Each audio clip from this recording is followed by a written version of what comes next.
What is going on, everybody? Another late start. This is our life now. This is our life. We are we are replay gang panderers too. Hopefully this won't be the case for long. Hopefully it's going to start being a little earlier. I need to get certain things sorted out to make that happen. And apologies for the little tease earlier. Me sitting here setting up the stream. Restream has cooked themselves. I think I'm switching over to StreamYard. I don't have the time or the bandwidth to try to learn OBS and do all the stuff involved with OBS right now. But Restream is. I tried to switch over to their new studio thing and thought maybe this is what's causing the audio issues. I tried to switch over and they've just totally changed how everything is done. I would have to change the show up fairly significantly just to be able to use all their new settings. And it's very annoying. So I switched back to the old one and everything is normal. And then here I go to start today. And for a long time, there's a start streaming button. And so you might think, okay, you click the start streaming button and that's when you start streaming. Well, for a long time that's been the case, but then it changed. Then it changed to clicking start streaming button takes you to a new window where you have to go set up your streams. Even though you set them up, you have to go set them up again. And then click start streaming and then you start streaming. So that's what I assumed is the case now. And so I click start streaming and it starts streaming. I'm like, what the hell? Why are you needlessly destroying your own product, Restream? What's the point of this? It worked great. It was fantastic. It did everything I wanted it to. There's other services that do other things. I don't want those other things. That's why I don't use that service. That's why I don't want you to start being that service. But, oh well. So I'm going to be switching over to StreamYard over the weekend. I'm going to have to get that set up and get moved over there. And hopefully StreamYard doesn't go full retard as well. But appreciate you guys bearing with all the complications and such. This will be a shorter stream than usual. I'm shooting to get out by with about an hour and a half or so. And I do have the redirect set up because I saw that good friend Jason, Miranchuk now in the chat, is going live with Pete Quinones. That is going to be a can't miss stream. So that's going live at 7 p.m. Eastern, 6 p.m. Central. So I'm shooting to get finished right about the time they start, and I put the redirect in. So you guys could just stay here, and it'll automatically redirect you over, and you can go raid them and go watch what is sure to be a fantastic conversation. Do me a favor and hit the like button, retweet the stream on Twitter if you're watching on Twitter, and join the King Pill Discord this evening. I believe it's at 9 o'clock my time. I'll have to confirm that. I'll wander in there at some point between 8 and 9 o'clock. There's going to be the Mike Tyson and is it Logan? I just forgot which one it is. I think it's Logan Paul. One of the Paul brothers, the Mike Tyson fight tonight. I'm more interested in the Mike Tyson side of it. That's what I'm focused on. But that's happening tonight. I believe it's 10 p.m. Eastern, 9 p.m. Central. I'll be streaming that in the King Pilled voice chat if anyone wants to drop in and watch it with me there. So kingpill.com. Go join the King Pill Discord. We had a fantastic schizo stream last night. Very, very good. I don't even know. Can I even say it out loud? You know what? I'm just going to say it out loud. we watched a 2-hour documentary on Q that I watched like 4 years ago. And when I saw it, I was like, oh shit, okay, there's way more to this than I realized. There's like all the goofy meme things about it, and then you had all the schizo boomers who went off the deep end with it. But what they were like taking something and running with it, but that thing that they were taking, there was very much something there. It's undeniable that Trump was whatever Q was, whether it was a person or a group of people or whatever it was, they obviously were close to Trump. Among a whole bunch of other things. It's just absolutely undeniable. So there's a 2-hour documentary that we watched yesterday. I can't find it anywhere on the internet now. I downloaded it back then from YouTube because I had a feeling it was going to go away. But there was at least one guy who was in there who said that he'd always just assumed this is some gay psyop or whatever, and he said his jaw was on the floor the entire time. So we had a very fun conversation about that. It was a real true schizo stream. So I'll be uploading that video on to the King Pill Discord if you guys want to watch it. I'll be dropping it in there. In fact, actually, I could probably drop it in the King Pill Telegram. That'd be even easier than trying to get a workaround at the Discord. I'll drop it in Telegram, which everyone, if you're in the King Pill Discord, you also get access to the Telegram group. If you guys want to watch that, then I'll put it there for you guys. But we do that every week. Going forward, I think we're going to be moving the Schizo stream to probably Wednesday or Thursday because it makes personal life difficult because there's lots of things we want to do on a Friday evening, but can't do it because I got to go do a Schizo stream. So we're going to be moving it to, I think, probably Wednesday, maybe Thursday. And then, yes. Okay, yeah, that's all I wanted to say. That, and then, again, I'll be watching the Mike Tyson fight tonight in there if anyone would like to join. So kingpill.com is the place to go for that. I've got a similar start to today's show is going to start a similar way to yesterday's show. Big boomstick. Big boomstick, go boom. A 4-bore rifle. I guess. So this is the 4-bore, and this is going to be kicking you with about 200 pounds of felt recoil. Oh. This is a... But I'm like 200. I'm 205. You're 205? Yeah. So well, see, you're 5 pounds heavier, you'll be fine. You're right. So Christian Firearms, 4-bore, single shot, falling block rifle. This is 4-bore. That is 1 inch in diameter, 2,150 grains. Okay. That's a frickin' cannon. Handheld artillery here. Okay, now you can raise that back up. All the way till it clicks. Got it. And you're ready to rock and roll. You okay? Yep. Oh, he was not okay. Oh. I feel like I Let me take it from you real quick. dislocated and relocated my whole shoulder. Holy crap. So this is Give that bad boy to tampon Tim. I want to see him shoot that. It would probably literally remove his arm from his shoulder. Here's a great edit, man. This will be America in 2 years, and libtards will still say, "You voted for this. We warned you."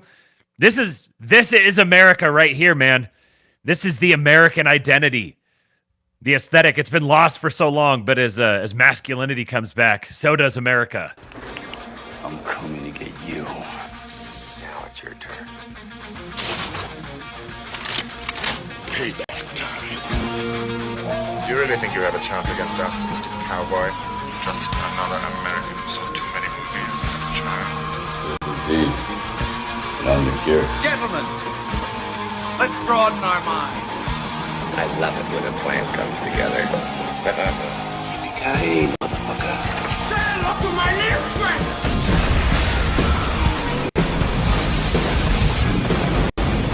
Old Jack always says, what the hell?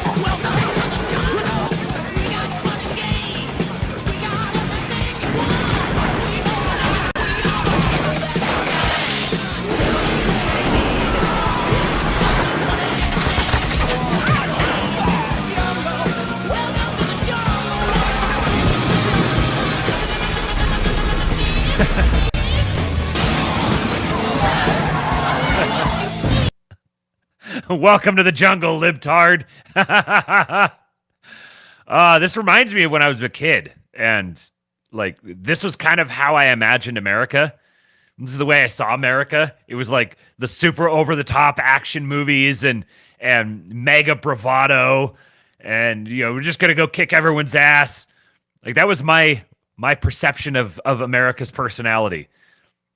And seeing this sort of compilation really like highlights to me just how much my perception of America has changed. Where now I think of America and I think of like the former Secretary of Health and Human Services tranny. Like that's what when I think of America, that's what I imagine. Like wearing a military uniform, but like looking all wearing like an official uniform, but looking extremely disturbing. Like that's how I visualize America, and I am absolutely down for going back to this like national self-conception.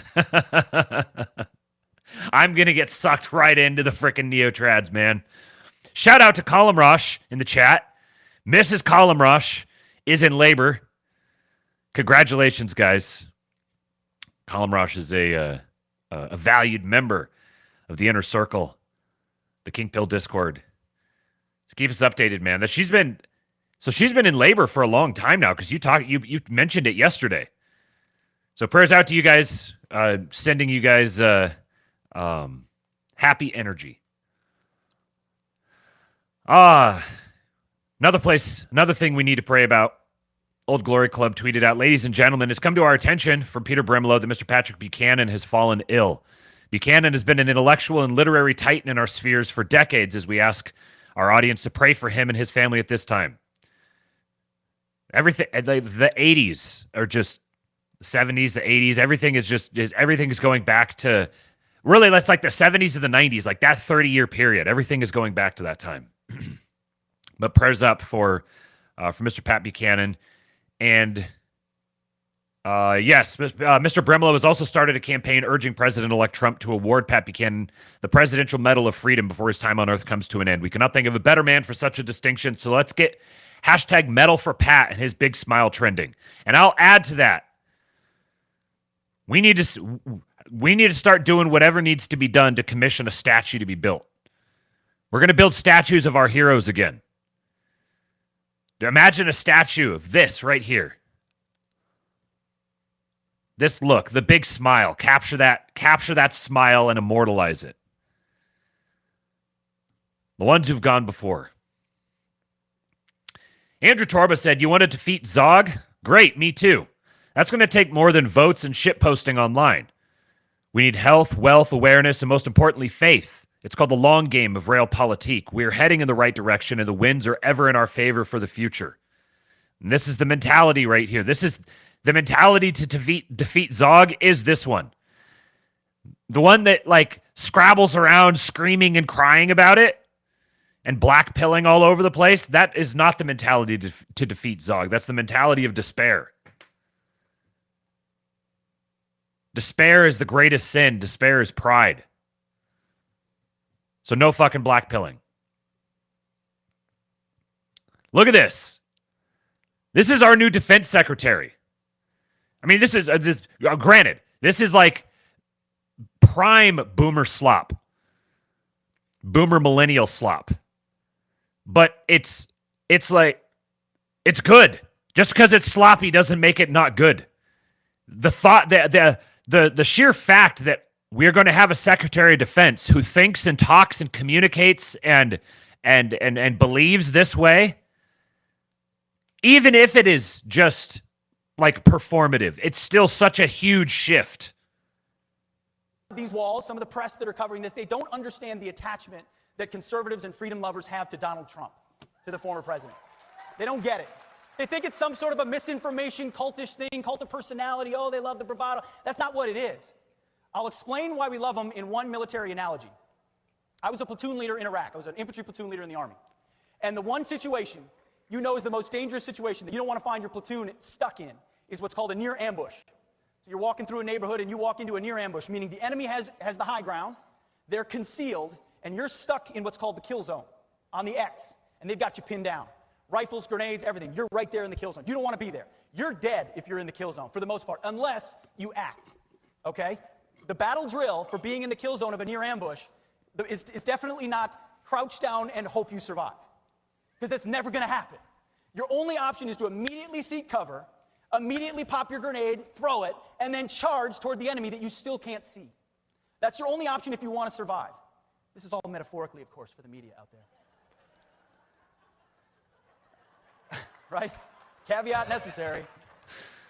It's your only hope. All right? Well, Republicans for decades, for years, have sat in the kill zone and said, just kind of like us. We're okay. We're not that bad. We're okay. We're nice behind our podiums, dressed up like this. Hey, everybody, we're going to cut taxes just a little bit more. It doesn't work. Donald Trump said it's time to throw the grenades and charge at the enemy. That's why. Yes. This is such a... Think about the previous secretaries of defense that we've had. When was the last time that we had a man who had was an actual combat veteran, who is young and a spitfire, not some stuffy old Zionist egghead? This is such just for the personality of the organization.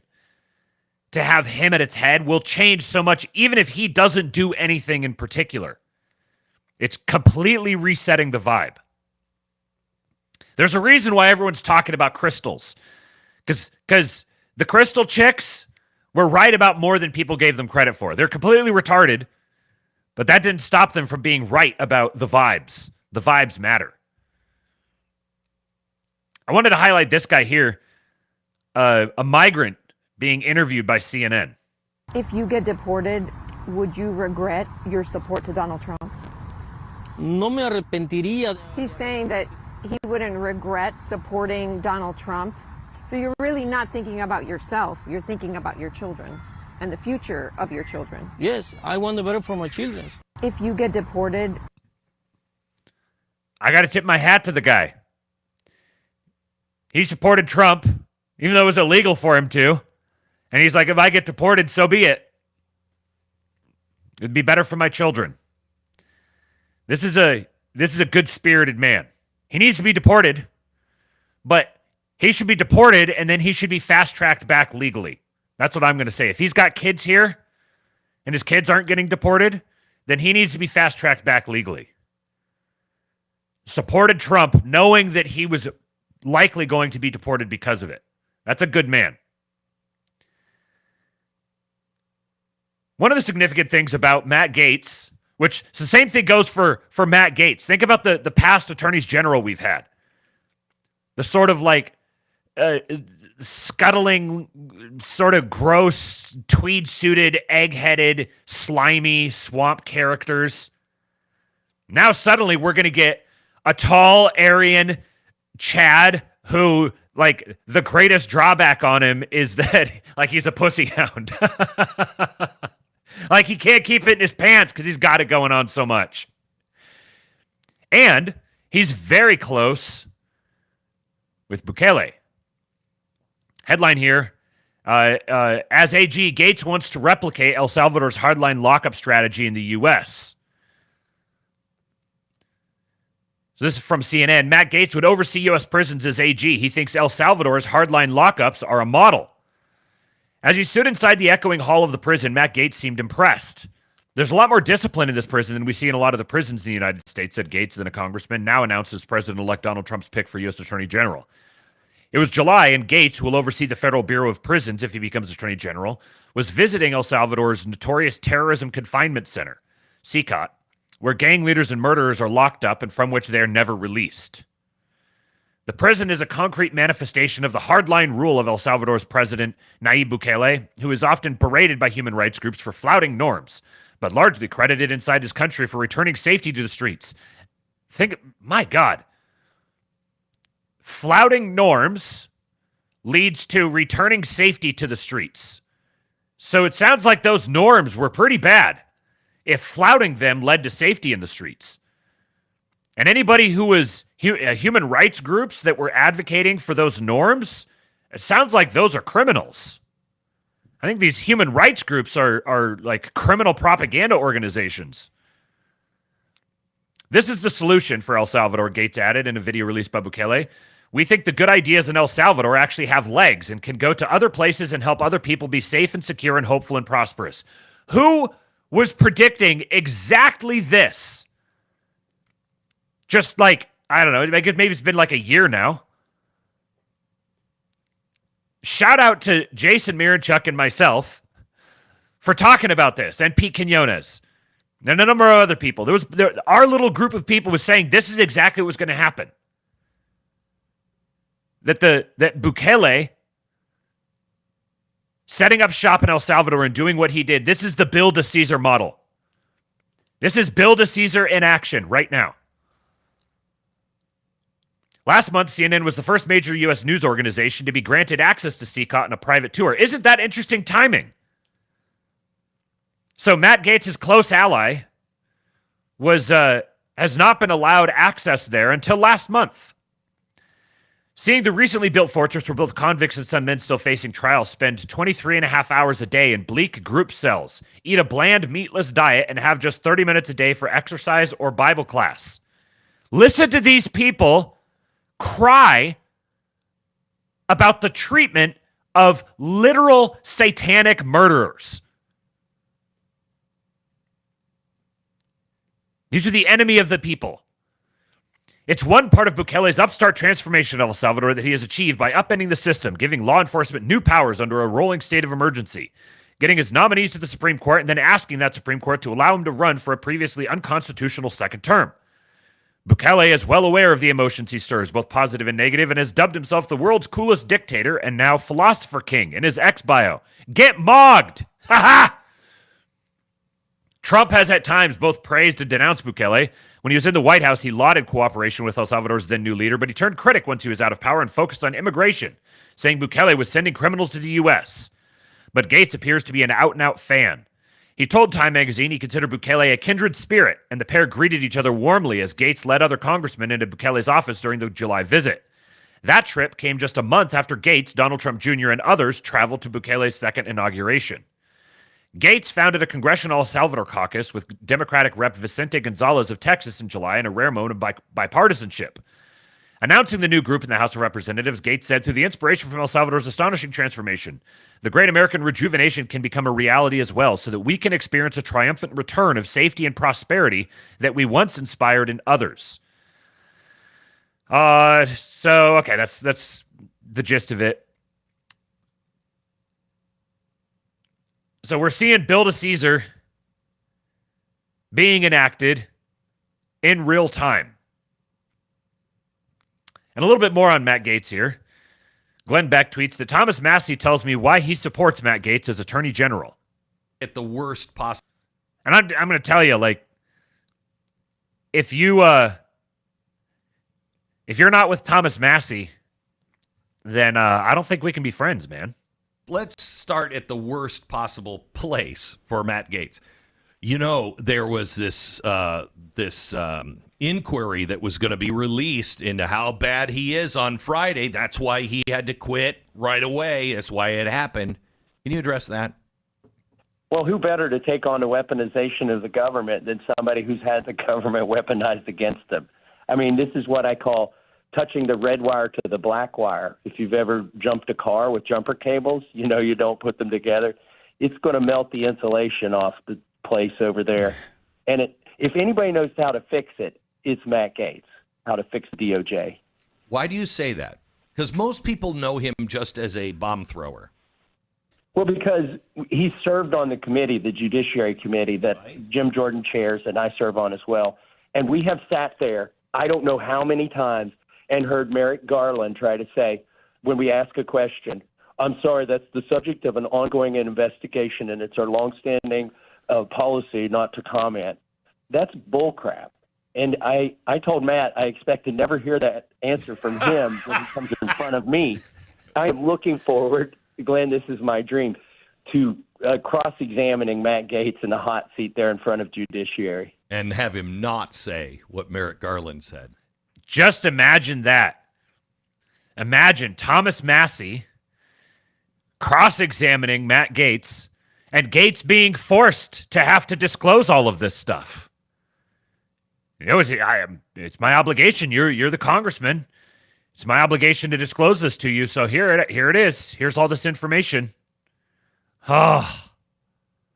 Right. I can imagine saying, hey, where are those documents that we asked for? Matt would probably reach under the table and say, here are those documents. Right. So tell me, because I don't think this is, the left is saying, oh, this is revenge. He's going to go on a scorched earth. He's going to go after all his enemies. No, I think, like with Tulsi Gabbard, he's appointing people who have direct experience of the weaponization of government in that role. Right? Yeah, absolutely. Yeah. Look, the DOJ was weaponized against teachers at school board meetings, right? Matt Gaetz, it's not revenge to say we're not going to go after parents at school board meetings, or to fire those people that were responsible for that. Correct, or to go after whistleblowers, for instance. Yeah, it's not revenge to say we're going to set things right. There's nobody that's being targeted. I am certain there's some people going to be cleaning their desks when Matt Gaetz takes over.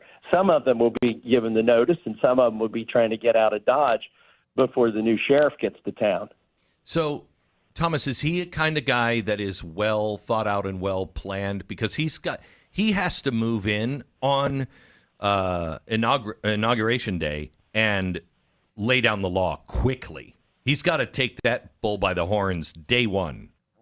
Listen, I don't always agree with Matt Gaetz, but he is one of the smartest guys up here. You can tell that from his wit. But, when we question people in the Judiciary Committee, it's usually his questions that are the most pertinent. He knows the right questions to ask.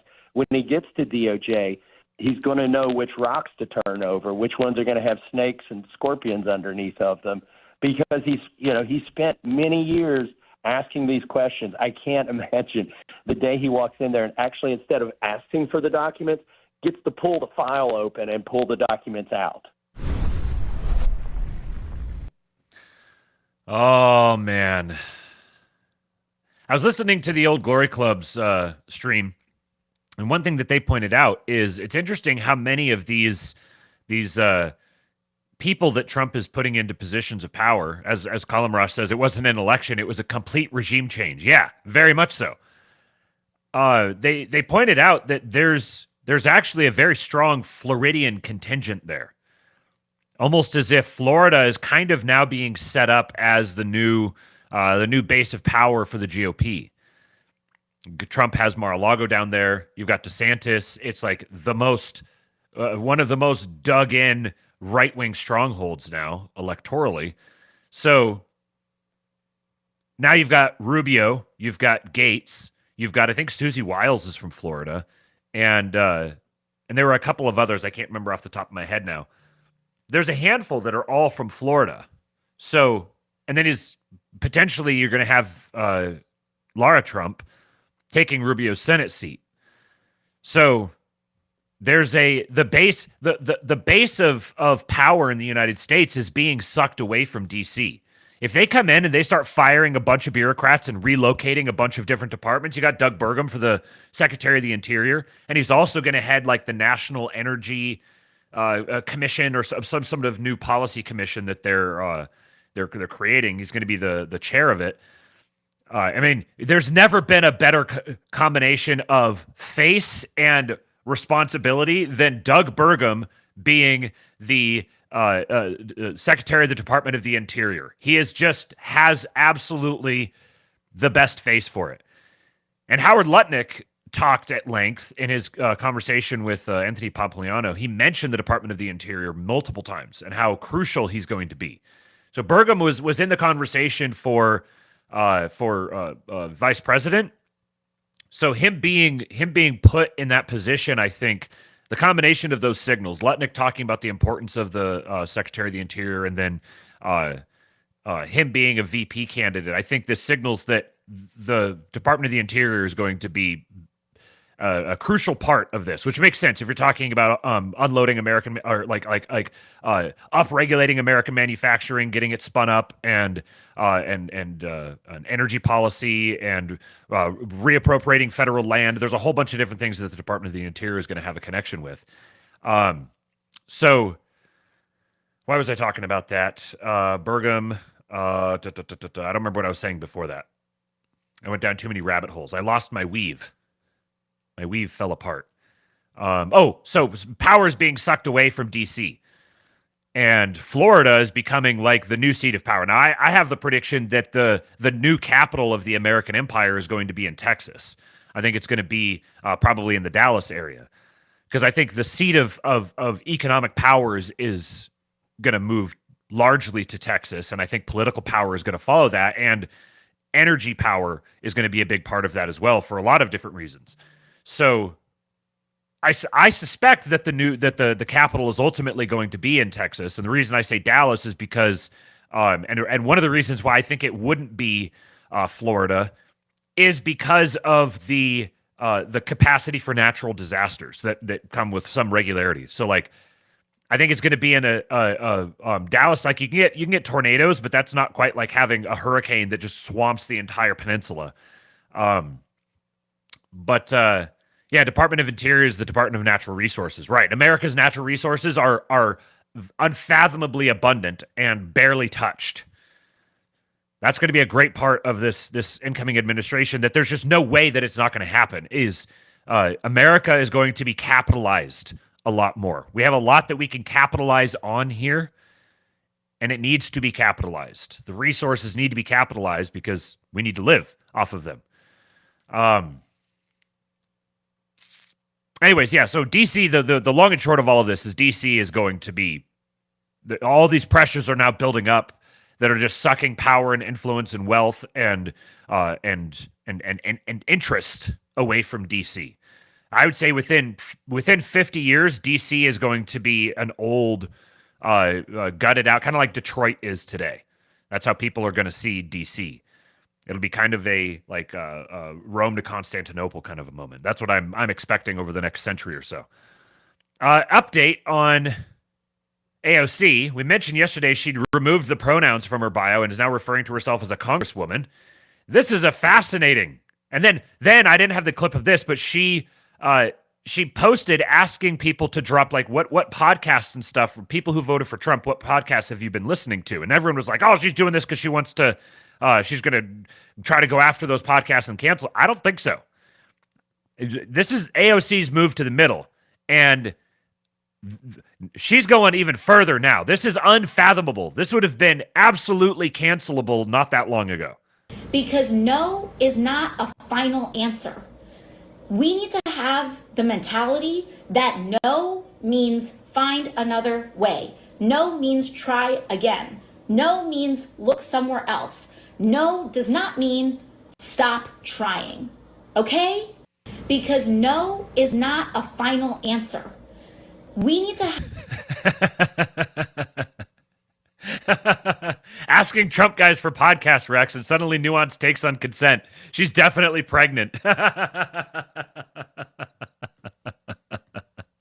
I'm just waiting for her to reply to this.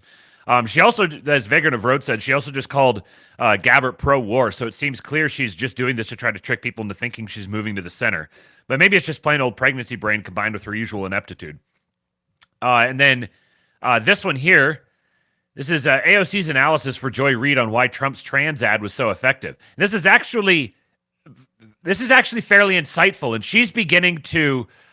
she's getting a track record now of sort of distancing herself from the Democrats and pulling herself up away from them rhetorically. And all of this debate that people are talking about with this woke thing, right? Yeah. Oh my gosh. It's because we care about trans people, and that's why. And by the way, only Donald Trump cared about trans people because he was the one running $130 million worth of ads. The Harris campaign said nothing about this issue. That's right. That's right. And listen, the ads, it's not to even deny the fact that these ads were effective in certain areas. What I think people are paying too much attention to is the first half of that ad, which says Kamala Harris is for they, them. Everyone's focusing on that. They're not focusing on the second half of that ad, where he said, Donald Trump is for you. Yeah. And Democrats very often, in their messaging, they speak in terms and in concepts and not in the second person. I care about you. And political races are not about one candidate versus another candidate. Too often it gets pigeonholed like that. It is a race to convince a person about who cares about you more. Let me ask you. That's very rhetorically compelling. I think you guys are exactly right here in the chat. As usual, you guys get it. She's becoming Anna Kasparian. Like, I don't think she's going to go full Anna Kasparian, but I think she's moving in that direction.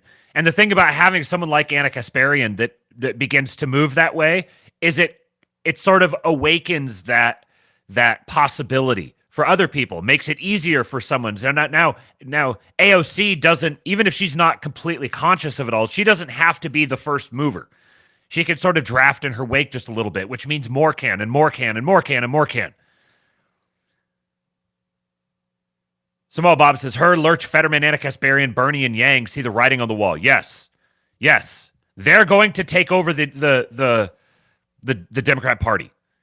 That's going to be its new constitution, and it's going to be much more populist and much more actually genuinely catering to the working class, and it's going to be eschewing the woke, the super Ivy League, the DEI, all of that stuff. They're going to be pulling way back from that, which is going to be very useful for us, because now this is them having to try to track toward MAGA. They said this like the day after. This is them.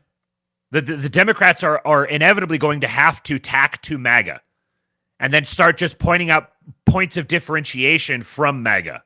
But MAGA is now the new standard.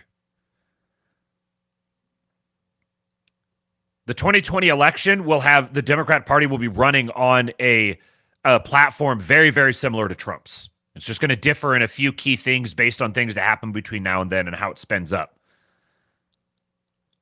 There are others. Oh, come on. There are also others who are getting a little bit more open about things. Theo Vaughn's getting spicy.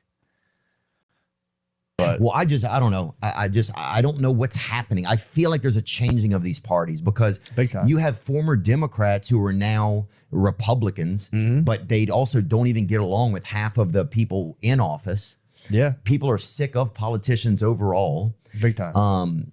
AIPAC and lobbyists have infiltrated what it seems like politics overall. It's like, for sure. And people, you can't hide the information from people anymore. Yeah. Well, dude, the weird thing is they started the Democrats started being like, I mean, George Bush was great, and Cheney and all that stuff. And it's like, why? That's clip number one. And then here is clip number two. We found out there's a new restaurant that had opened that was run by the Israeli mob. Oh yeah. And it was called Joey's. And called America. It was about one of their guys that we. Theo is stretching his wings. 10 leaf bucks from friend Cordy's Easy7. He says, "You're blocked on my work's public Wi-Fi. We're still persecuted. We are the rebellion. They're standing in our way. They will not let us be great." How am I blocked? It won't open the YouTube video? Is YouTube blocked? Or you can get to YouTube, but you can't access the YouTube stream? I didn't even know that was possible. Yeah, JG says Theo's dad was in his 70s when he had him and from Honduras. He's probably pilled AF. Yeah, very much so. Speaking of the Israeli mob, Secretary of State Antony Blinken announces, quote, "Every dollar we have at our disposal will be pushed to Ukraine between now and January 20th when Trump takes office." This is just straight up treason. This is open treason. As we're working to make sure that Ukraine has what it needs to effectively defend itself, the United States continues to step up. We've obligated just recently and pushed out the door another $8 billion in security assistance for Ukraine. That was in September.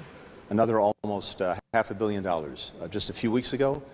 And President Biden is committed to making sure that every dollar we have at our disposal will be pushed out the door between now and January 20th. if they're going to just straight up, just openly admit this now, then great, excellent. Make sure you keep all your receipts. As soon as you're done, you're going to be immediately brought up on charges. This is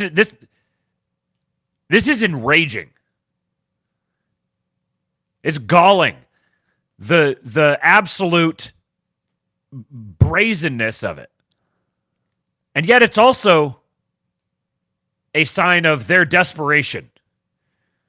These are little rats that skulk around in the dark and the shadows. And when they have to come out and they have to openly say things like this is Anthony Blinken's not a source of power. He's a power broker. He's a puppet. He has bosses. And he's having to communicate to his bosses. He's having to go out as a pathetic little hatchet man and publicly announce his crimes. Indeed.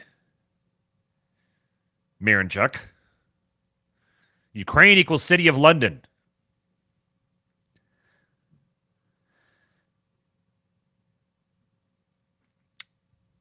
CJ Engel says the left is accusing us of hypocrisy, a sign that they are now the weaker party in the heat of the narrative wars. This is what the conservatives have been relegated to from the 70s to the 2000s. We are winning. This is one in a whole long line of these sorts of things. Even things like Bernie Sanders saying that he's going to work with Trump on capping the credit card interest rates that you guys were just talking about in the chat. There's all these little things where people will be like, oh, I'm in opposition to him, but yep, I'll work with him on this.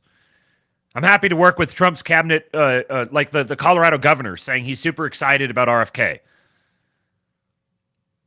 Each of these little things is sort of a similar thing to the Bill to Caesar phenomenon. All these little things are popping up all over the place, and this is just the system just accepting Trump. Just accepting him, the reality of him and his power and his agenda. And now they're just like, we've got to try to prevent them from getting their entire agenda. We've accepted that it's going to happen. He's going to do all of these things, and we just have to tell you why we think it's bad that he's doing it. They're the outer party. They know it themselves. They're enacting outer party behavior just instinctually. They know that they've lost power. Here's a great example of it. You might see, I see a lot of people who see this like, oh my God, look at this, oh, they're doing a shadow government, ah! This is weak and pathetic. If Trump attempts to weaponize the justice system against his political opponents with Matt Gaetz at the helm, we could see incoming Senator Adam Schiff as our shadow attorney general, arguing against replacing our independent prosecutors with Trump loyalists. If Trump seeks to eliminate the Department of Education, Congresswoman Johanna Hayes, a former Teacher of the Year, could step up as shadow education secretary to loudly defend public education in the United States. If Trump orders Marco Rubio to hand Ukraine and much of Eastern Europe to Russian President Vladimir Putin, Congressman Greg Meeks, as Shadow Secretary of State, could be a strong voice in support of maintaining international relationships and protecting democracy at home and abroad. Senator Michael Bennet as Shadow Treasury Secretary, and Congresswoman Susan DelBene as Shadow Commerce Secretary could help ensure the middle class and small businesses have a voice in government and call out Trump's proposed tax cuts for billionaires and corporations.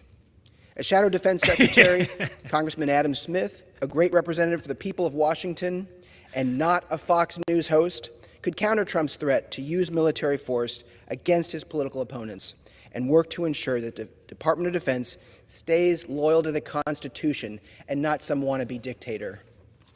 And Senator Tammy Duckworth could argue against cuts to the Department of Veterans Affairs. She can argue. They can counter. No, you can't do that. Stop.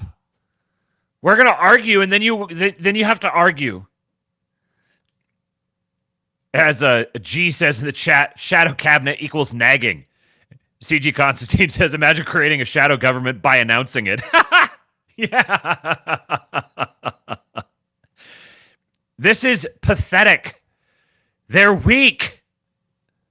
That would delay Crush the benefits and care our service members have so rightly earned. If Trump hands over the EPA to big oil ally Lee Zeldin, we could see Congresswoman Kathy Castor pushing back for environmental protection and conservation. Oh, she's going to push back. You see that, guys? We got a shadow government. She pushes back.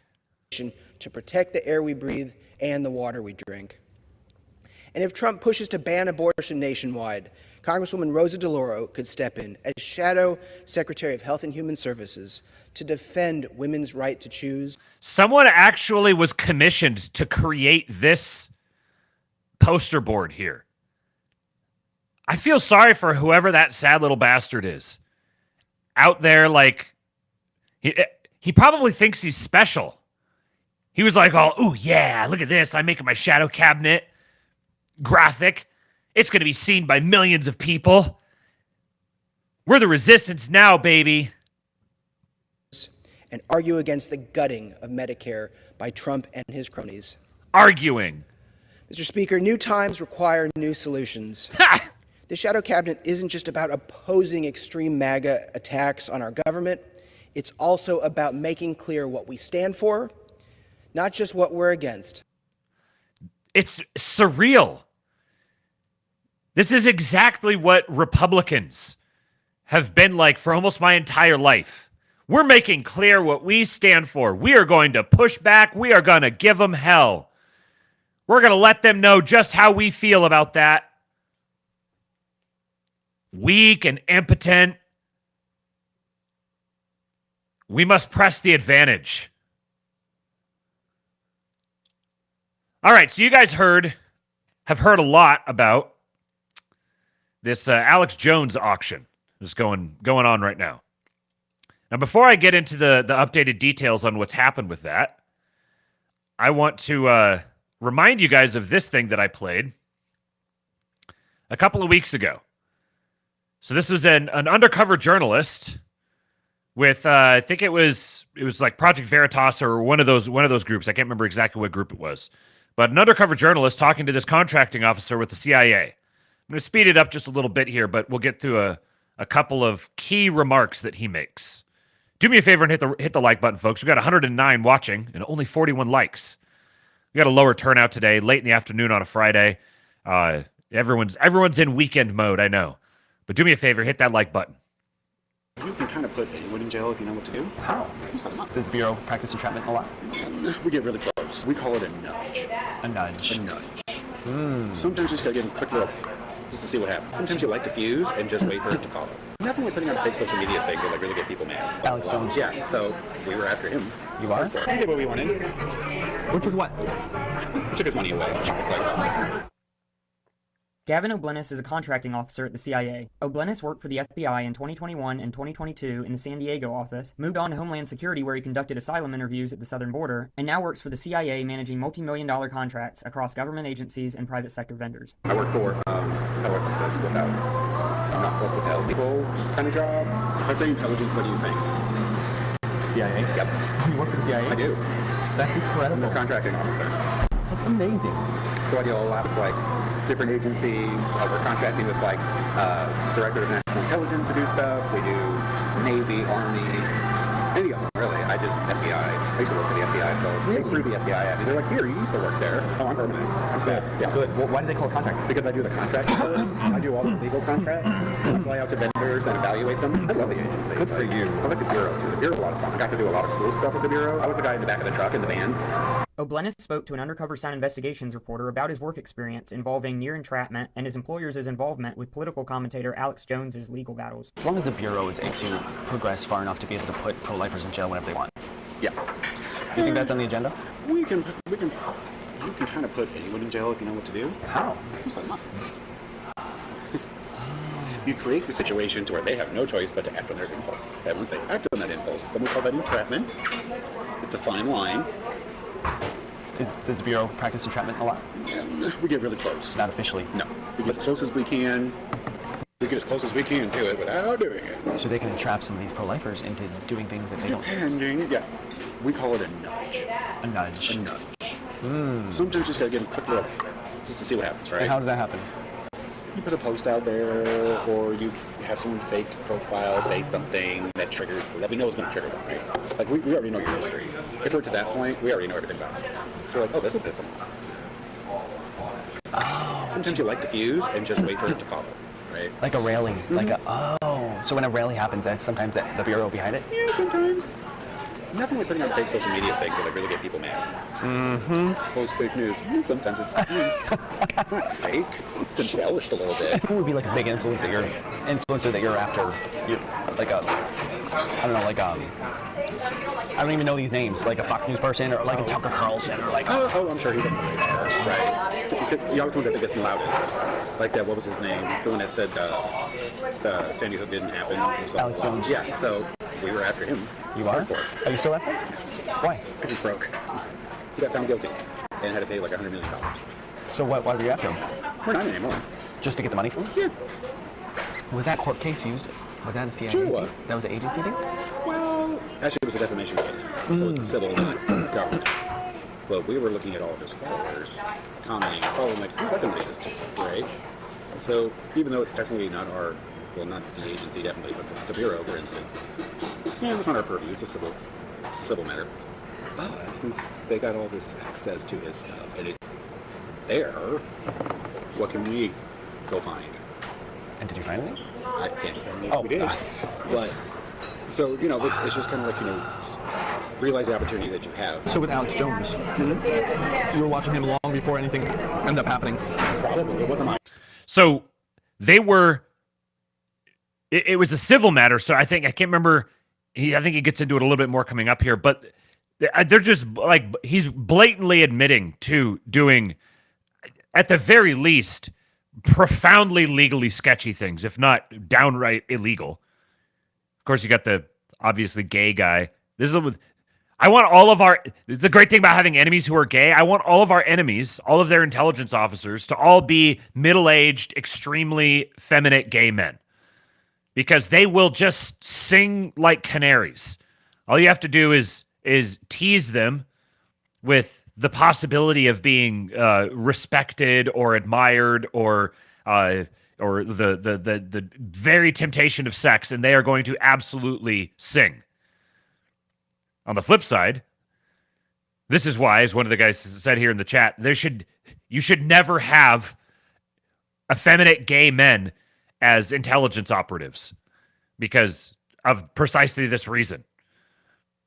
But they're inducing it's not like this is news necessarily, but it was not just that they were sort of institutionally finding their way to putting their thumb on the matter in a civil case and inducing the families to go after them and to sue him explicitly just to bankrupt him and then move on. It was a conscious, deliberate choice. But now that means there is a whole bunch of institutional memory here that can be very quickly appropriated. Office, but I mean, we would have been well aware of what he was doing. And the goal with him was what? Just to bankrupt him? Pretty much. And we let the families do it. And what? We let the families do it.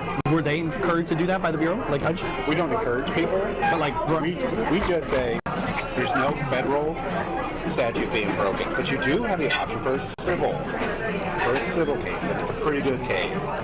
Nice. In our opinion. So, that makes so much sense. I have a cousin who's a lawyer, so that's a lot of these cases. They're kind of encouraged by the FBI. Yeah, like there's nothing federal law we can do, but civilly, we can go at him that way and chop his guys up. And they did. Yeah. So the FBI was happy.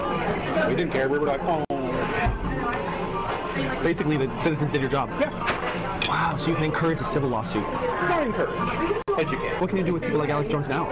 Is he still out there? Yeah. He's still chirping. He can chirp. Are you still watching him? Yeah. Why? We did what we wanted.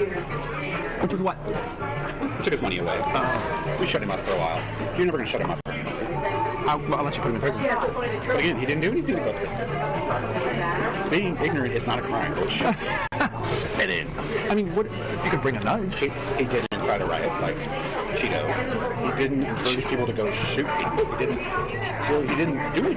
Additionally, O'Blennis states that he knows and works with FBI agents who were undercover in the January 6th Capitol riot, estimating about 20 field agents were there undercover. While O'Blennis notes that they were not involved in violence, this appears to be the first admission of undercover FBI agents in attendance. I thought you said that there were FBI agents in the crowd at J6. There always are when there's a big protest in D.C.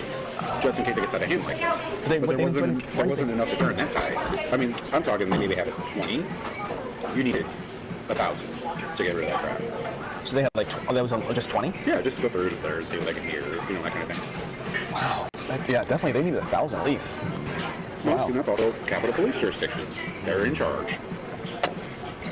So why they didn't have more on hand, I don't know. The Bureau didn't really want people knowing that they were in the crowd. Mm-hmm. That would be overstepping their bounds. A little bit. Do people know that? Why? Did people know that the Bureau was in the crowd? Nope, and probably never will. No agents that were there? Mm-hmm. Really?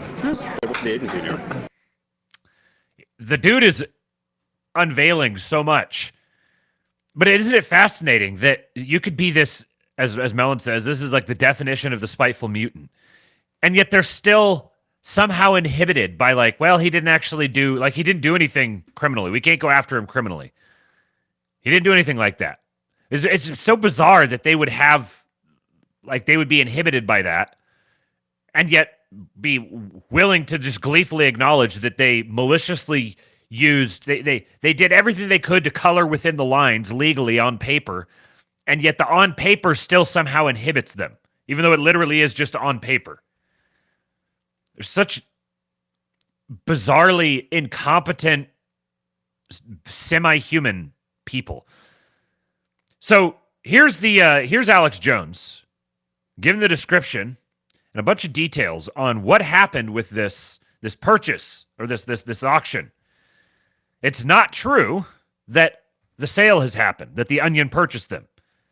It's not true. A judge has stepped in to halt it, and Alex here is going to explain in great detail what exactly is happening here. There's like deviousness that is super competent that can be, really impressive, or you could be like, man, that was really bad, but I got to hand it to him. That was really clever. This is deviousness that's just laughably incompetent. Shout out to Cordy ZZ7. A couple more leaf bucks. He says he can't figure out likes on mobile. Have shekels. And then someone down here, CRX, tried to explain to him how to find the like bucks, or how to find the like bucks, how to find the likes. Sir, if someone is going to give super chats instead of likes, please do not tell them how to do likes. I am very happy if they don't know how to hit the like button. Yeah, Alex does look great. So here we are in the InfoWars studios on November 14th, 2024. It is 6:19. And I've just been down the road at the Alex Jones Network studios that were built as backups. And this is the facility we've been in for 16 years. Now, I have major breaking news for everyone.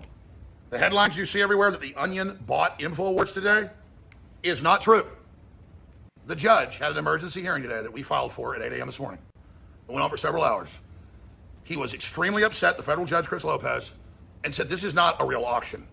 You don't claim there's a public auction where people can bid up and have them register for it, and then 2 days before change it and say the bids are secret and we don't have to take the highest one. Then he asked the U.S. trustee that ran this, what was the winning bid? He said, well, I can't tell you. Did you hear what I just said? Not only did they not take the highest bid, they won't even say what was paid, but they said, well, it's Alex Jones's judgment. That's like toilet paper. $1.5 billion fake dollars that doesn't exist? You're going to get $1 billion out of this piece of paper? So you can't pledge, that's federal law in bankruptcy, a debt towards something, and especially because... So what they pledged to purchase it was the judgment against Alex Jones, which is to be seized from his future earnings. So they're pledging his debt to purchase at auction his company. Because doubly, they didn't tell the other bidders that they were going to allow credit to be used to buy it. That's what they're calling it. It's credit in the future, pie in the sky on my future earnings. So they bought my company in a rigged fake auction that didn't even happen with my money that doesn't exist. So the judge says he hasn't set the date yet, next Monday or Tuesday. He said early next week, take it as Monday or Tuesday, to have an evidentiary hearing on this. My lawyers and the real bidders' lawyers, who are very prestigious, said they've never heard of something like this. Walter Sisak, the lawyer for the folks that tried to buy InfoWars that were good guys, is recognized as the toughest bankruptcy lawyer in Texas. He's known as the Bulldog. He's a no bullshitter. He said he's never seen anything like this. Well, I told them to get ready for that. And they didn't really believe me. And they saw it. So Monday afternoon, 2 days before the auction, they said, forget all your bids that had to be in by November 8th. Forget all that. Forget the contracts you signed, the deposit you put down, the rules you signed. That's out the window. There's a secret bid. You just give us an envelope with your bid, and we'll tell you who the winner is. And by the way, we'll take one that's lower if we want. And the U.S. trustee said he had the authority to do that, just like the last federal trustee that the feds send into these cases if they want, said he could shut this place down in, remember, late May? And then 2 weeks later, the judge had a hearing and fired them, saying you have the authority to do that. The judge said to Chris Murray today, where did you think you had authority to do this? You weren't given the authority to do this. So they've closed the building, cut off the satellite uplinks to the radio and TV stations to something they didn't buy. Through bravado, they ordered the IT people to shut down InfoWars.com. We've been hijacked. So I told you they tried this in late May. People didn't believe it was so crazy. When they came and said, leave the building with security. I told security, where's the order? Where's the court order? I guess we're not going to do it. And then 2 weeks later in court, the judge, it all came out and went, well, that was true, Alex said. Well, you're damn right it was. Now you see him bragging, they shut us down everywhere. But here I am in this building with the equipment and the rest of it. So what we're supposed to sit here with the crew and everybody, and I guess wait for the judge's hearing, that's fine. And they said in the hearing, we don't want them back in the building, Your Honor. They'll try to get the equipment. But from our studio, that we've got good buyers that are going to win the real bid, that we're ready to go up, if somebody would have beat what they were doing, in a real auction, going once, going twice, numbers go up. And the judge kept saying, an auction is where people can bid. So,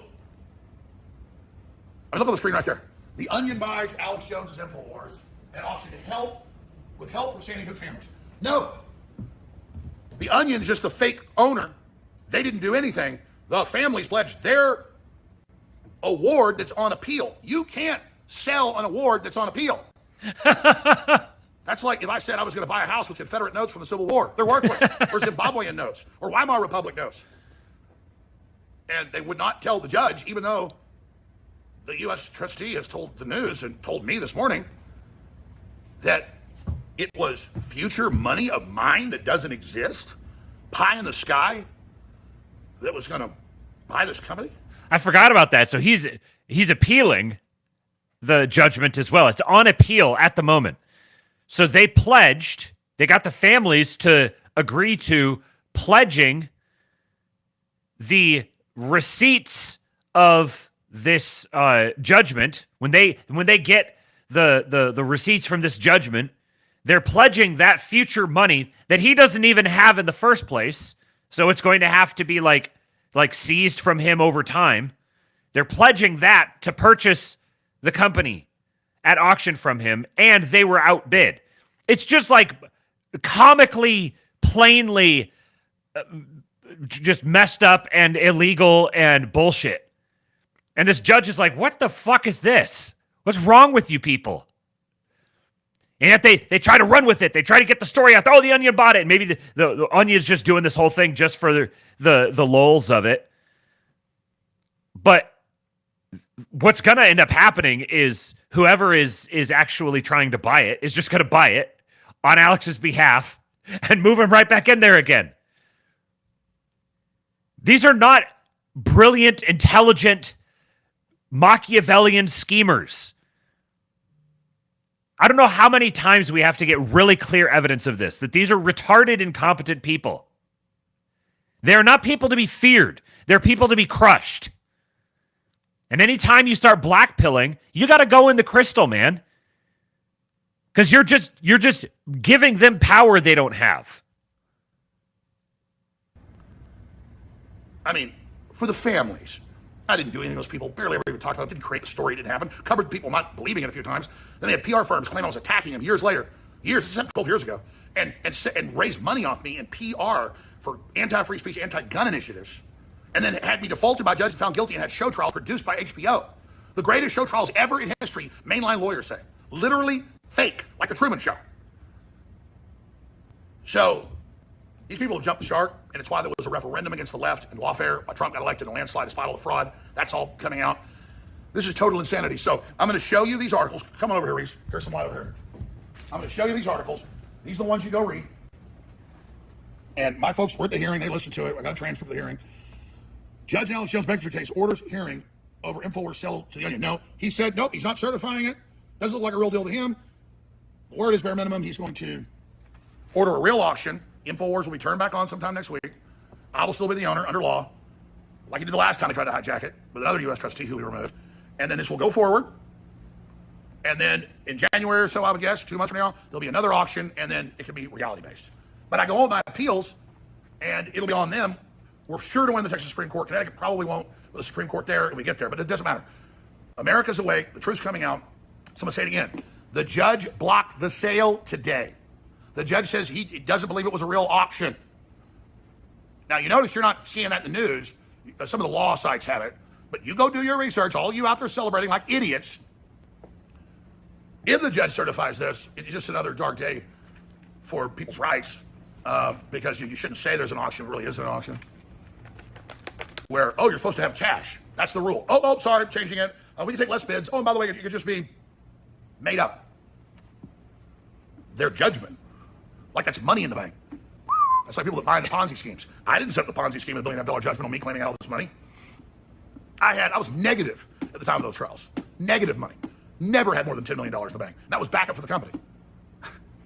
I mean, if you think my 4-bedroom house, and my Dodge Charger is going to, I'm not even into fancy stuff. My dad, almost 20 years ago, bought me this Rolex for $4,000 as a birthday present because I bought him a tag. Now it's worth a lot. I didn't know 20 years ago I was getting the coolest watch because it wasn't the coolest watch then. Kind of like I didn't know when I lived in Austin and everything became the coolest place and Joe Rogan moved in down the street. It's insane. And support us at thealexjostore.com. It takes money to fight these people. Get great products there, t-shirts, great supplements. Make a legal donation at fightforalex.com. But whatever you do, just follow me on X at Real Alex Jones and at the new network site at AJN Live. And just do yourselves a favor and don't believe me. Go read it all for yourself, okay? Now, there's a weird court rule that I have a transcript from the hearing, but the judges don't like it if it isn't an official one to read it yet. But AP is allowed to, and others, you go read the quotes in here from the judge. You got to read like 5 articles to find a whole bunch of the stuff. And they try to skew it against me, but they still admit the judge didn't think it was transparent. How could they do this? Doesn't sound like a real auction to him. No, he's not, certifying the sale. Just like a month ago, they said they own my name. The judge said that violates the 13th Amendment against slavery, so they pulled that back, and they admit that in the articles. So these people think I'm so hated that they can set precedent, do whatever they want to everybody on me. Just like Trump always says, they're not trying to get me, they're not trying to get him, they're trying to get through us to get to you. So I'll see you at Real Alex Jones on X, and starting at 11 a.m. tomorrow, we'll be back on air. We'll get Harrison and Owen all them back on next week. We're just dialing stuff in. The studios haven't really been used for live stuff yet. We've got a bigger studio that's almost done there, and a lot of other backups as well. I don't know the Alex Jones Network, so good luck with them trying to shut that down. And there's a lot of other stuff happening, but major lawsuits are getting filed on this. I've already been told. And so the folks out there, I know the Justice Department's involved. They tell you they're going to protect you. They're all in a lot of trouble. Okay? And so the worms turn. And so you guys don't have a free hand anymore. All right. God bless you all. Thanks for your support. The saga continues on.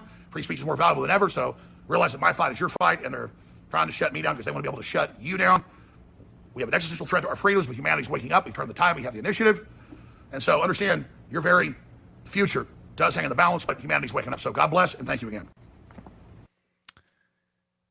Go give him your money, folks. Every little bit counts. Go buy something from him. AGN Live, Alex Jones Network, which he does not own, so they can't do anything to it.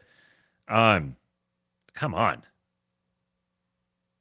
I'm just trying to follow him. Okay, there we go.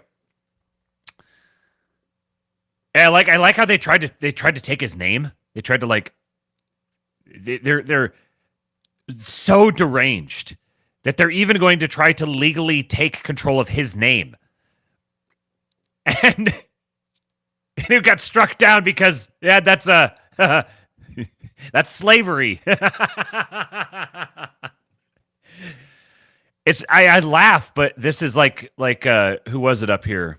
Tweety Bird said, this incessant persecution is one of the most wicked things I've ever seen. Indeed. I got a ton of respect for Alex. He is a patriotic American. He is a patriot. And do you think Matt Gaetz is going to just ignore all of this? No, now they're just opening up. They're just creating all the avenues in the world for them to be prosecuted to death. Speaking metaphorically. Looks like we got an announcement. We got a press secretary, Caroline Leavitt, has been confirmed for Trump's press secretary. An attractive, leggy blonde, as is appropriate. She's been the press secretary for the campaign. And she seems like she's no shrinking violet. All right. Kevin O'Leary on Elon Musk and cost plus contracts. So as we talk about the Doge, what is the Doge going to be able to do? Is it going to be a formal government agency? Is it going to be some sort of independent agency? Is it going to be an NGO? What exactly is it going to be the NGO that eats all the other NGOs? What exactly is the Doge going to be? Well, Kevin O'Leary has some thoughts on this. Here's the teeth. Elon has his own multi-billion network. He can find you, if you're a senator or governor, to put one of these contracts in your state, and he can start publishing the information about the subcontractors. He can put you in the spotlight so your constituency who votes for you sees every day on X and Twitter, formerly Twitter, what you did and what you're not doing about it, squeezing their heads like teenage pimples. I love this. I love this. I love this. And that's how it's going to work. He doesn't need a mandate. He has his own network. That's why he bought X. He's going to squeeze these contracts out of the government, save billions of dollars. Look, I'm speculating, but I know how this guy works, and I know the tools he has. Cost plus contracts, sayonara. Here's the teeth. I love Kevin O'Leary. So, got a couple videos here about cost plus contracts. One of them is is Palmer Luckey, Gundo Man, talking about his giving a description of cost plus contracts with his experience with them. And then I've got a video here from Ron Barron. There's a number of interesting things he mentions in this about Ron Barron talking about Elon Musk. And then I got a couple videos left after that. So let's watch this one from Palmer Luckey. So they're largely just totally. Can I ask you something about this contract? Yeah. Just general terms. You said something very important before, which is the military-industrial complex today is basically paid to do work, right, not to get to a result. Yes. How do you fight that when you're like when you hear $1 billion contract? Is that cost plus that DoD just is willing to give you? So this is, I mean, we could do a whole talk on this, but fundamentally, for people who don't know, a cost-plus contract structure is the way that most work for the Department of Defense is done. That means you get paid for your time, your materials, your people, and then a fixed percentage of profit on top, even if you're way, way, way, way, way over your budget, until Congress eventually takes the money. And then there's layers of subcontractors, so the costs all add up. Exactly. Yeah. And so the bad thing about this is that not only the prime contractor owns the contract, but everyone under them is incentivized to come up with the most expensive way of solving a problem that they can convince the government to fund. So they wanted to build the most expensive system with the most expensive parts with as many hours as possible. And the bids are so complex that you're only going to have 1 or 2 real bids. Yep. And they're basically going to be the same price. And those top bids, the worst part is they're not just trying to come up with the most expensive solution. They're even encouraging the subcontractors under them. They get a percent of, because they get a percent of that. And so if I'm getting, let's say, 6% profit margin, I want to make it as big a number as possible. And I want to drag it out. And that's why this budget's ballooned like crazy despite the lack of result. And they make more money when they do poorly because they're not being paid to make things that work. They're being paid to do work. That's what I said. It's just the act of the doing is what gets. Okay, but I'm saying now flip it for you. What do you do different? It's like soft, like actual communism is what the effect of these cost plus contracts are. Jason Miracek says, this is how Congress becomes AI controlled, by the way. We should do a conversation on that alone. I don't know what exactly you talked with Pete about, so maybe you already went into it. But Jason and I have had this conversation a couple times talking about AI, about Congress becoming AI controlled. And he mentioned it to Academic Agent. And it might sound crazy to you, but it's not crazy at all.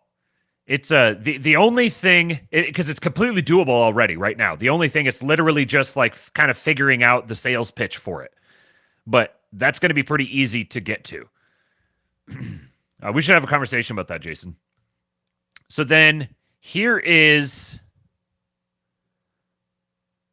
Ron Barron who's on CNBC earlier this morning, explaining why everyone is better off if we end cost-plus government contracts and pointless regulations, why he no longer feels like a Democrat, how Democrats alienated Elon, why Tesla and SpaceX employees don't want to unionize, and why Elon had to cancel his planned appearance at today's Barron Funds Summit. So real quick, I looked this up earlier, but I didn't memorize it. Ron Barron is an American mutual fund manager and the founder of Barron Capital, a New York City investment management firm that manages the Barron Funds and has $45 billion in assets under management. He has an estimated net worth of $5.2 billion. So this is his comments on why he no longer feels like a Democrat is one of the interesting things he talks about. And then talks about the cost-plus contracts as well. Prime contractor, you want things to cost more. So, for example, the government was sending a program. They want to send people back and forth to the ISS, International Space Station. So they give two contracts, I guess about 10 years ago. One to Boeing for $4.3 billion. The year later to SpaceX for $2.1 billion. And SpaceX has since been back and forth 40 times. Boeing got there once and they couldn't get their guys back. Right. So we had to go rescue them. And that contract now has cost $18 billion. It's going to cost $98 billion or $88 billion. It's supposed to cost 11. And therefore, they benefit by something taking longer and costing more.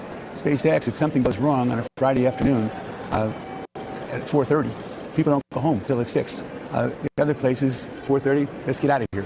And they don't care because it's the government's money, not theirs. So your point is that get rid of cost-plus contracts. The efficiency that he puts in his business, as you think he's going to put into Washington. Yes, and get rid of cost-plus contracts. That's number one. Number two is that if you want to go back and forth, you want to go to Mars and you get 1 million people up there, you got to launch regularly in your sites regularly, like a lot of times every day.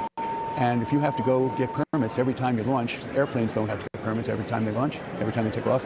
If you have to do that, that really slows you down. You can't do it. So basically, there has to be change in regulations also. So there have to be more reasonable regulations that are in place right now, and you have to have different, this cost-plus contract stuff has to go.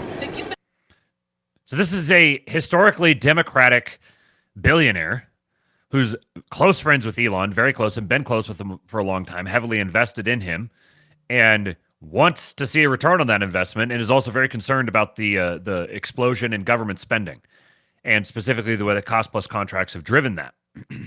So this is the sort of guy, I mean, I would imagine most people didn't know who Ron Barron was before this. I didn't know who Ron Barron was. It's not like I know everything, but I've been following a lot of these little circles here for quite a long time, and I'd never heard of him. But here you have a guy's worth $5 billion. He commands a little bit of sway. He's got his own little corner of influence, and he's a prime example of the types of people that we were talking about. Is that the PayPal mafia was like kind of like the surface level. Then there's guys who are darker than them. They're not out in the public eye talking and don't have as much of a public persona, but they also command a significant amount of wealth and power and influence. And it was very clear that all of this support was all moving to Trump. This is another one of those guys. We could see the effects of him moving collectively with everything else, but we couldn't necessarily see him directly. You've been a longtime Democrat. You've been pretty outspoken about that, but you're also a longtime supporter of Elon Musk. What do you think of the election results and the government we're going to be facing? I think that he had similar views to mine. I don't feel like I'm a Democrat anymore, but he had similar views to mine. And also, here's another chairman and CEO guy, Barron Capital chairman and CEO. For a long time, but I think that the Democratic Party has been taken over by unions, teachers unions, UAW. I mean, one of the things that was really interesting is that they had an EV summit at the White House. Everyone's been talking about this a year or two ago. And in that period, they had leading people for electric cars were invited to the White House to meet with President Biden. And Musk was invited initially and then disinvited. And the person who was praised for leading the way and in the conversion was Mary Barra. I love Mary Barra, but Mary Barra in that quarter did 29 cars, 29 electric cars. We did 300,000. And she was the one who was invited, and she was the one who was praised as the leader in this conversion from gasoline cars to electric cars. So that's because the UAW said, I don't want Elon Musk in the White House.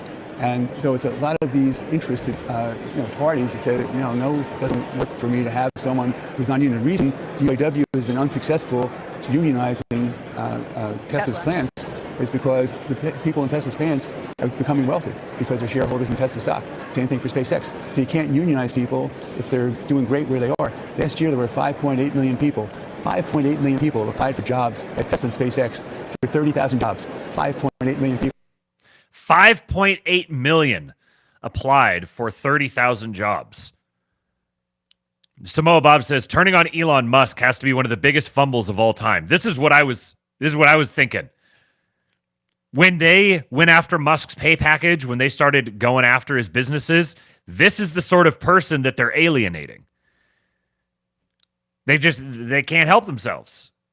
They pushed so far that they defined themselves as the ones who push, that they got to where there was nothing they could push on that wasn't just pushing back.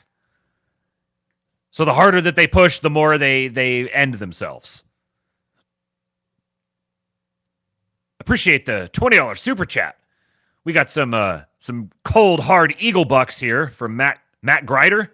Hope I pronounced that right. Thank you, sir. He says, listen to the Academic Agent Mirchuk episode on Trump's top donors as you recommended. Really interesting topic. I never heard of the Carlyle Group before. Keep up the great work. Yes. Shout out to Jason. He dominated that conversation. I don't mean he dominated AA. I mean, he dominated and hit every single point that he needed to hit. Just laid it out really, really well. I'm looking forward to his conversation with Pete that is starting here shortly. So let me get this wrapped up. He's going to say something here in just a minute that you guys are waiting for. I know you guys are. It couldn't all be good news, right?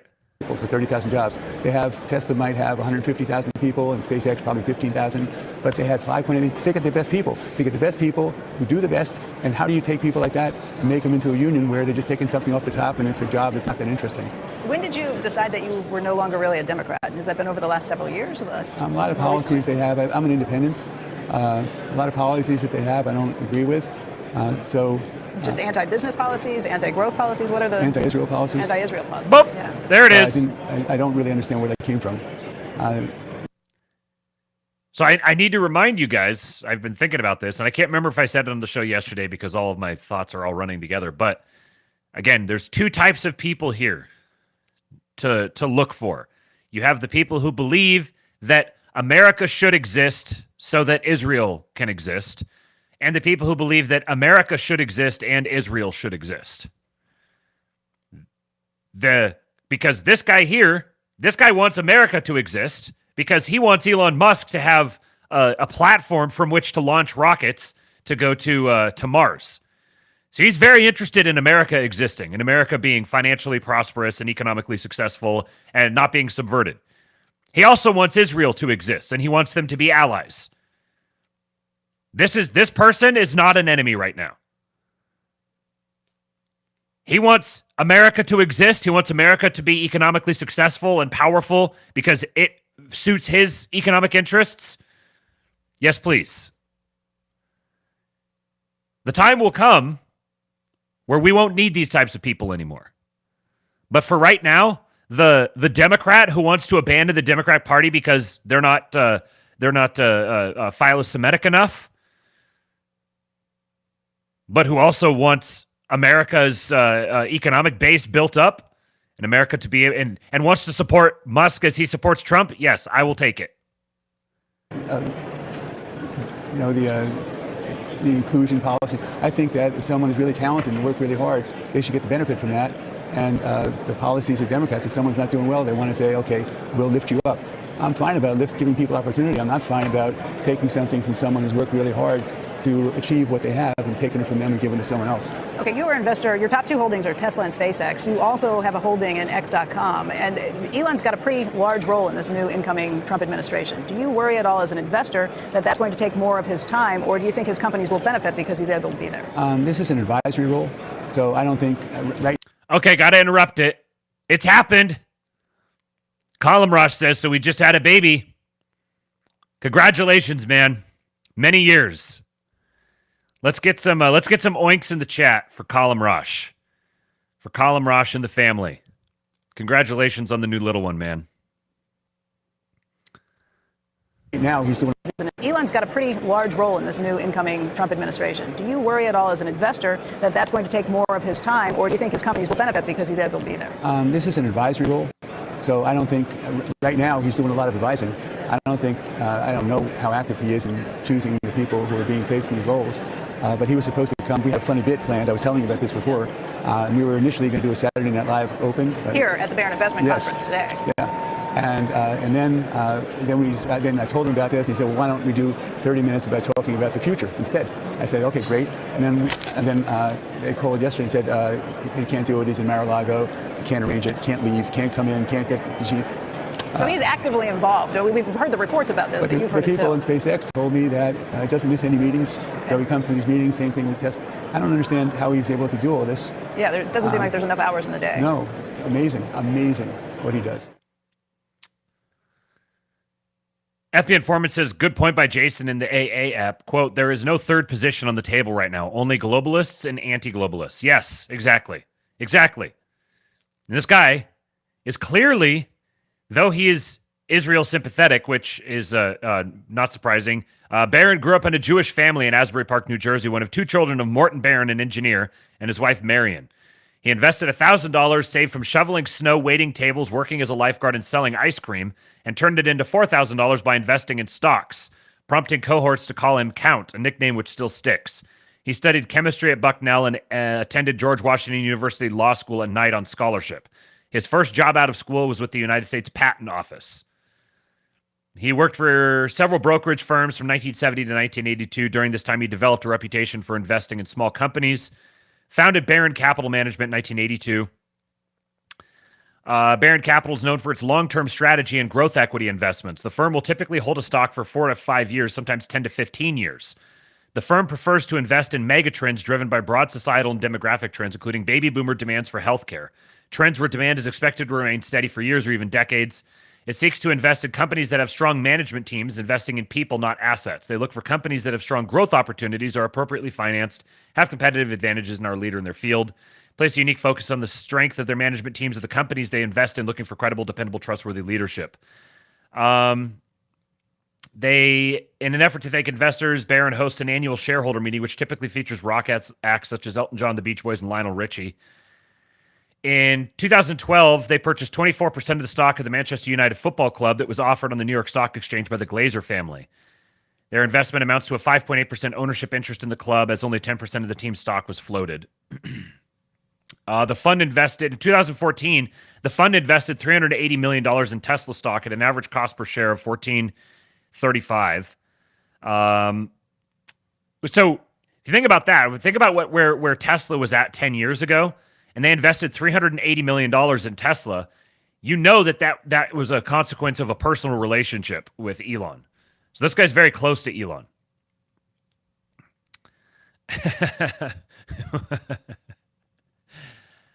All right. I got 2 more clips for you guys. One of them is there's very different in spirit. For those who missed at the beginning, I will be watching the Mike Tyson fight tonight in the King Pilled Discord voice chat. We did the Schizo stream last night so that we could watch the Mike Tyson fight tonight. So if you would like to join us for that, go to kingpilled.com, sign up. All members of the King Pilled Discord will have access to that voice chat, and we'll sit there and we'll watch how the fight's going to go. What do you guys think? What are you guys expecting? I'll play this video. Mike Tyson definitely forgot he was talking to a kid while answering this question. Well, in your return to the ring for this fight, you are setting a monumental opportunity for kids my age to see the legend, Mike Tyson, in the ring for the first time. What type of legacy would you like to leave behind when it's all said and done? Well, I don't know. I don't believe in the word legacy. I just think that's another word for ego. That's just some word everybody grabbed onto. Now it's used every 5 seconds. It means absolutely nothing to me. I'm just passing through. I'm going to die, and it's going to be over. Who cares about legacy after that? What a big ego. I'm going to die. I want people to think that I'm this, I'm great. No, we're nothing. We're just dead. We're dust. We're absolutely nothing. Our legacy is nothing. Well, thank you so much for sharing that. That is something that I have not heard before, someone say that as an answer. Can you really imagine somebody say, I want my legacy to be this way when you're dead? You think somebody really wants to think about you? I want people to think about me when I'm gone. Who the fuck cares about me when I'm gone? Well, in your return to the ring for this fight, you are setting a... Oh, man. The look on her face right there at the end. She's like, all righty then. So looks like basically everyone replying here agrees with me, which is great. I want Tyson, but it'll be Paul because it's an exhibition, not a fight. Yep. I want it to be Mike Tyson, but I can't imagine an almost 60-year-old dude going up against a fully fit, almost 30-year-old dude. I mean, there's the possibility. I'll bet you that Mike still can drop a hammer, and if he caught him just right, I could still imagine him getting him with one. But I don't think it's gonna happen. Of course, if you wanted to lean into the kayfabe, you could go a couple of ways with that. One of them would be like, how cool would it be to have Mike Tyson win that fight, like for the sake of his legacy, and how cool would it be for Paul to facilitate that happening? Because if he got knocked out by Mike Tyson, it wouldn't be like, it's not like going to be a hit to his ego or anything. It's not like he's going to be discredited because Mike Tyson knocked him out. If Mike Tyson absolutely plastered him, just laid him out, it would just cement Tyson's, it would immortalize him forever. And nobody would like hold it against him. Yeah, so what time does the fight start tonight? Let's see. What time is the Mike Tyson fight tonight? The main card starts at 8 p.m. Eastern. So 7 p.m. Central. All right, and the very last thing here, we're gonna end the weekend on a great note. Let your mind relax for a few minutes. Well, it's not a few minutes; it's 1 minute. But every note hit perfectly. Kyrie eleison.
All right, guys.